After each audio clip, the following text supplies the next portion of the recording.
మిత్రమా, నిన్ను తక్కువ చేసి మాట్లాడినప్పుడు మౌనంగా ఉండడం, తిట్టినప్పుడు కోపాన్ని చూపించకుండా ఉండడం, పొగిడినప్పుడు గర్వంతో విర్రవీగకుండా ఉండడం నేర్చుకో.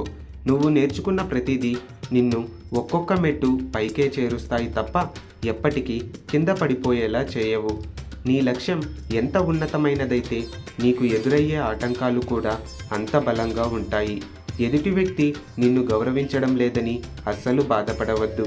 నీకు మర్యాద ఇవ్వలేదని ఆశపడవద్దు. నిన్ను గౌరవించే అర్హత, మర్యాద ఇచ్చే సంస్కారం వారికి లేదని తెలుసుకో.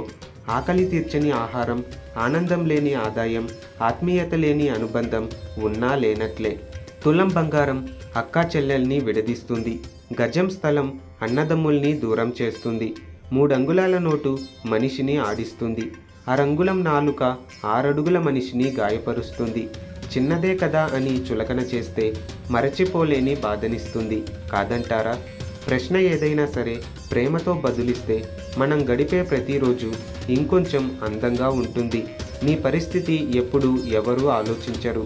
నీ పలకరింపును మాత్రమే గుర్తుపెట్టుకుంటారు. అర్థమైందనుకుంటా.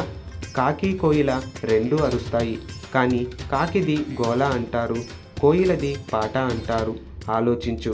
ఎందుకో బదులిచ్చే విధానంలోనే సగం ప్రపంచాన్ని గెలిచేయొచ్చు.